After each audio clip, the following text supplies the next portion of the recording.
Hello, my name is Keshwani. That's Keshwani, Keshwani. We are here because we want to learn to read and write Hindi. We are also here because we want to learn to read and write Urdu. We are doing both at the same time. Today is our lesson number 59. Let's see what we have today.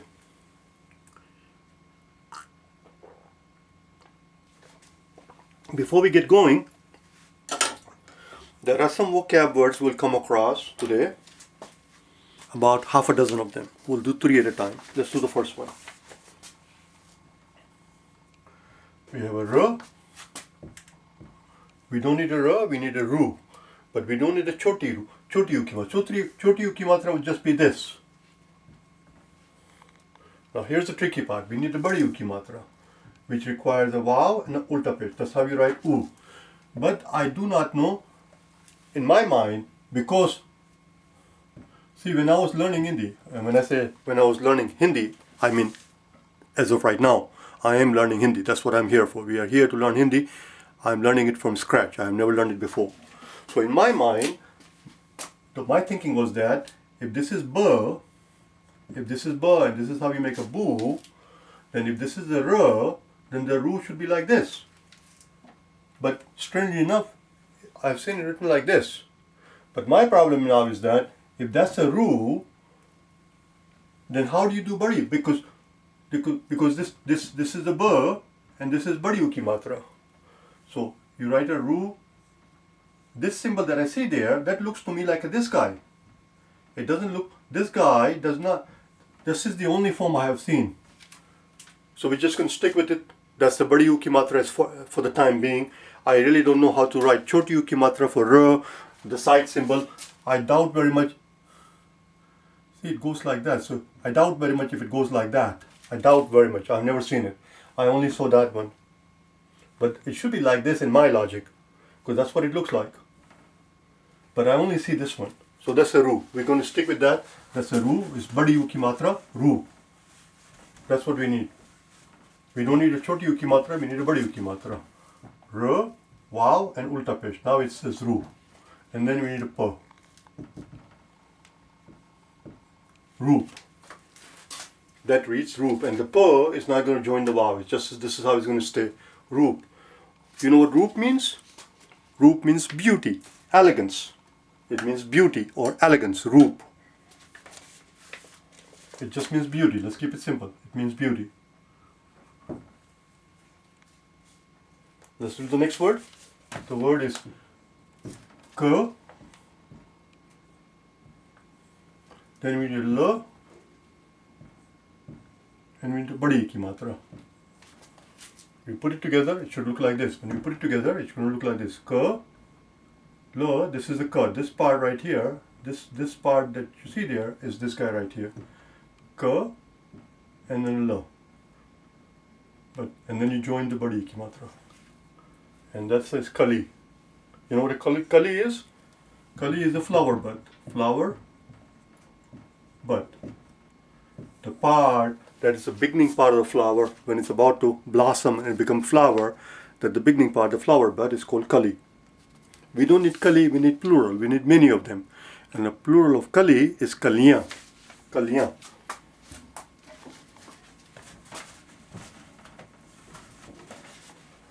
So this is how it's going to look like. There you go. Kali. Kaliyan would be ka, li, ya. That's the ka, that's the li. This part right here is a li, and this is ya. We need a nun guna.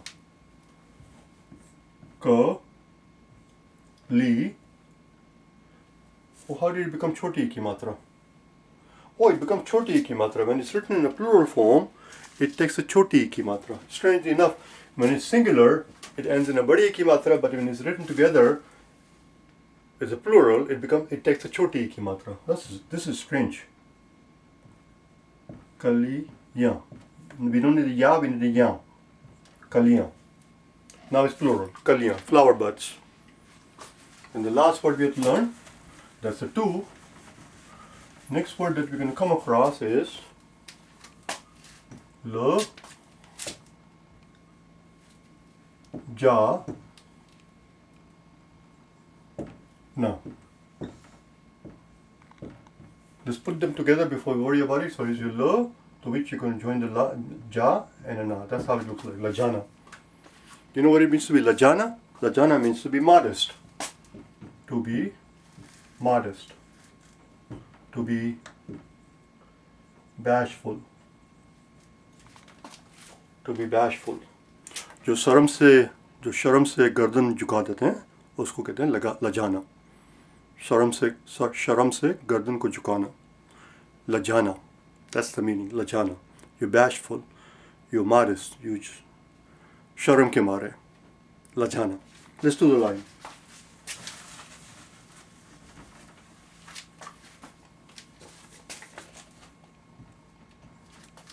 Wo. Let's pause here for a second. We have done this many times before. I'm going to remind you one more time. This is how you write wo. Wo is written in Urdu with a v and a h. This right here, the second one. And the reason is because in Urdu, as you already know, if you want to write, if you have a b and you want to convert a b into a bo, you put your o ki matra like this, and we join with it wow. Wow serves as a o ki matra, and you put it together, it becomes like this. That's the bo, right there. But the problem that we encounter in Urdu is that, so that's how we make a bow. That's how you make a po, po and a w. That's what it literally is. It's po and a w together. There is your po. But what do you do with the w itself? If you want to convert a v into a vo, because this letter, it serves as an o ki matra, and it is also a letter in its own right. It is also a letter, just like a choti and badi are also letters. V is also a letter. They perform both functions. They act as matras and they also are letters in themselves. It's strange, I know, it's peculiar. It's a v, which is used to produce o ki matra. But what do you do when you want to convert a v into a vo? Obviously, you're not going to put two vowels together. That's not what we do. So in a tricky situation like this, we go to this guy for a rescue. We instead of a second verb, we substitute a her, and it still read as it is also still read. It is still read, not read. It's still read as vo. Oh my God! I didn't realize the very first word is going to be vo, roop, not roop, roop. So here is a roop. Wo roop. So far it says that beauty. Wo roop. K. And that's how we write K in Urdu. It's simply a K and a H. But it's read as K. That's how we write K. And when you put it together, it's just going to be like that. That's a K. That's right there. Don't confuse. We also have this K. K and a badi hai. We also have that K obviously, and that's also a K. And that will be written as this. That's also okay. But sometimes the correct spelling calls for a kaf and a badi hai, and sometimes the correct spelling calls for kaf and a he. One has to know. One has to know one's spelling. For roop ke jis, we need a jis. J, jim, and a choti ki matra, and then a sa. We put them together. Jo is going to look like this, to which we're going to join the scene like that. वो रूप के जिस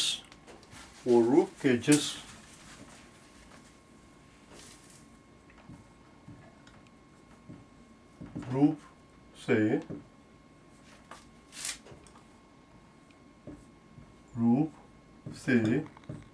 and here's the word we just learned, kaliyan. kaliyan. Ka, li, we need a choti ki matra, kali. We don't need kaliya, we need kaliyan. So we're going to put a dot here. Sometimes I've seen it written like this. I've still not learned the difference between when one puts a moon like that or when one just puts dot. Or does it matter? Perhaps it doesn't matter. So for the time being, I'm just going to put a moon. But that's what that is. That moon gives us, that half moon, it gives us, with a dot, it gives us this nun guna. वो रूप के जिस रूप से कलियां be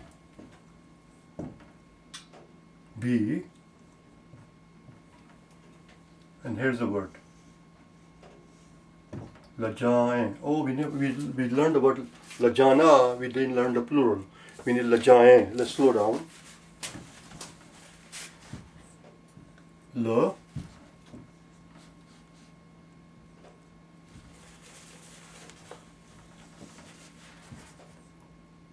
ja, and now we need, this is A, which is alif and a badi. That's the A, that's part this right here. But it doesn't end in the laja A, we need laja en. The nasalized N, we need nun guna at the end. And that is done by putting a dot here.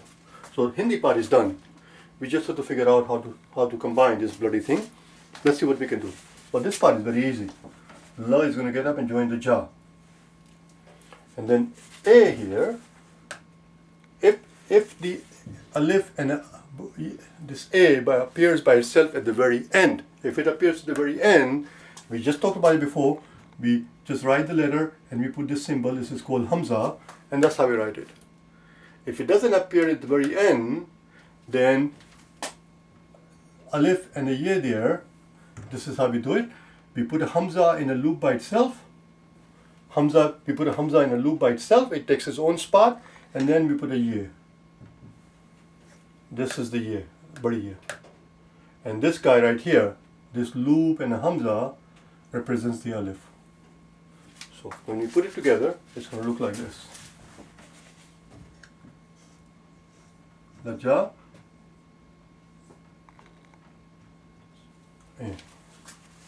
वो रूप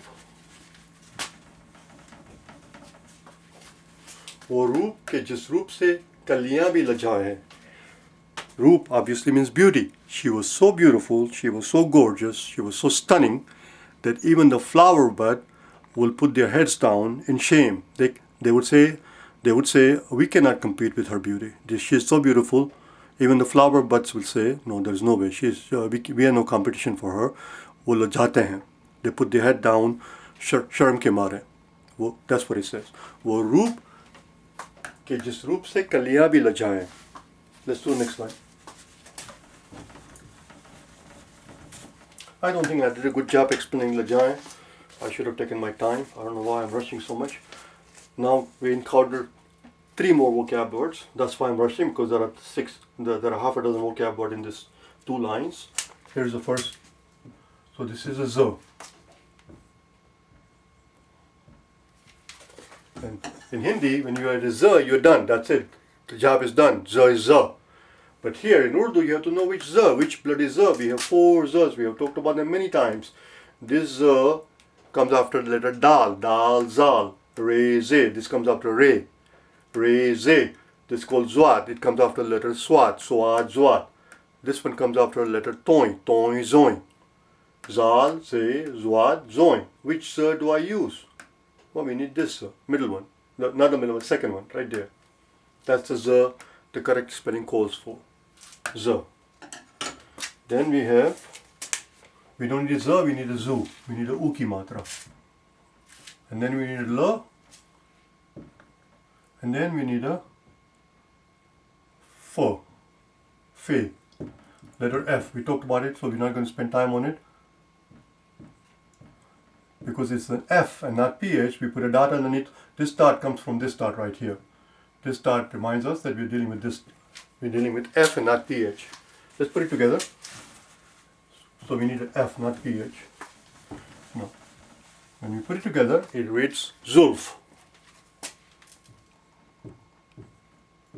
Lo and a for Zulf. You know what a zulf is? Zulf is long, beautiful hair. In English, we say lak. Yes, it's the same word. Lak or laks is the same word. Not the lak where you put the key in. This is the same word with a different meaning in English. In English, lak or lak simply means long, beautiful hair, cascading hair. Cascading hair, long, beautiful hair. Plural will be zulfain. Zulf. Oh, zulf. Oh, we haven't written anything. So we did the zulf. Let's learn one more. Let's learn one more vocab word before we can write the line.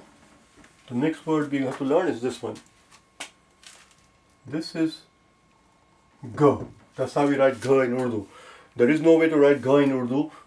We don't have a letter for g, so we take a g and we combine with a h. Just like you would do in English. This is how you write g. And that's exactly what we do in Urdu. We take our g and combine it with do chashmi here. This here, the only function this here performs, the only function, the only reason it exists is to rescue us in a situation like this. It converts b into a b, p into a p, t into a th, and so on and so forth. Here we have a g. That's how we write g. Let's see how we write g in Hindi. I forgot. G. Ah, interesting. So it's going to go like that. There you go. That's a g. G. G. And then a ta. Gata. Do you know what gata means? You will know in a second when I give you the synonym. Let's first write gata. So this is a g and then ta. Very simple. I'll give you a synonym and all of a sudden you will understand what gata is. Gata is, there we go. In our daily language, nobody says gata. Gata is usually used in poetry. But in daily speech, in day-to-day life, we say badal. Badal aa gaye hain. Clouds are, there are clouds in the sky. Badal. Ba-dal.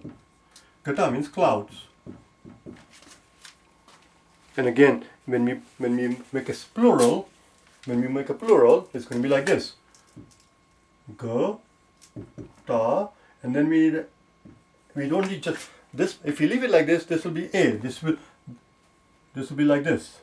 G, ta, a. We don't need gata a. We need gata a. So this nasalized n gives us the nun guna, and you put a dot here.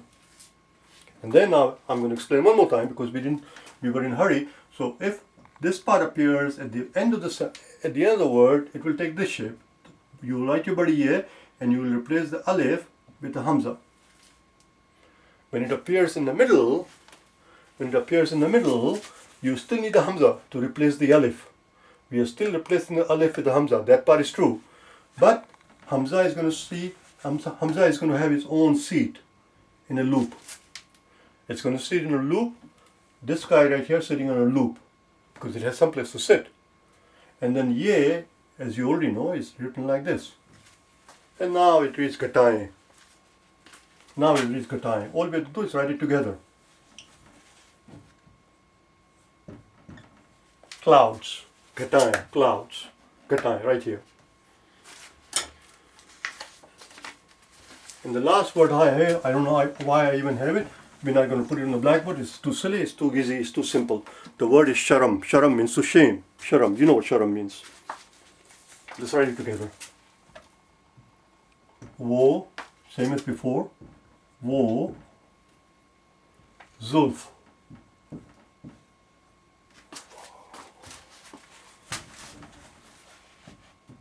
Wo, zulf.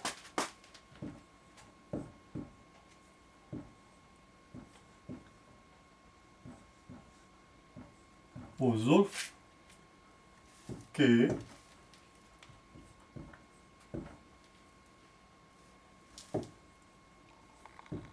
जिस, this is all repetition, so there is no need to explain again. जिस जुल्फ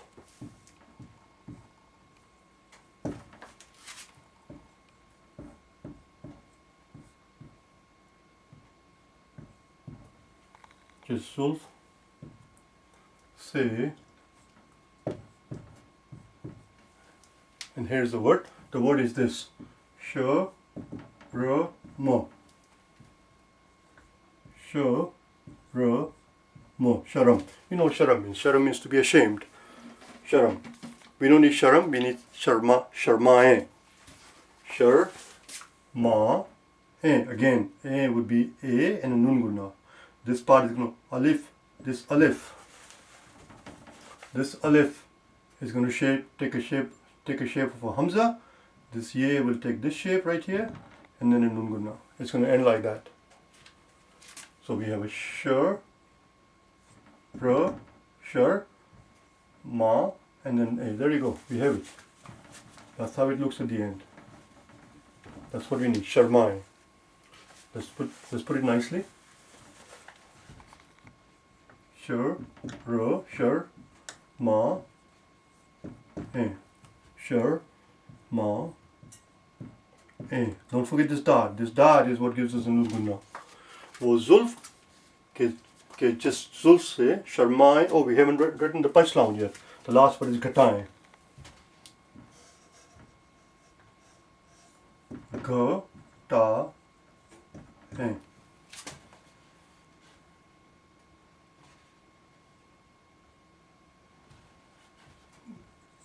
Go. Ta. There you go. That's what it says. वो जुल्फ के जिस जुल्फ से शर्माए घटाएं. Those beautiful long hair, those locks are so beautiful that even the clouds feel ashamed next to her beautiful hair. Clouds say we cannot compete with those beautiful long hairs. So they're too beautiful. That's the beauty. That's the poetry. Let's read them together. वो रूप के जिस रूप से कलियां भी लजाएं, वो जुल्फ के जिस जुल्फ से शर्माएं घटाएं. That was it. We'll meet tomorrow. Okay? Bye now.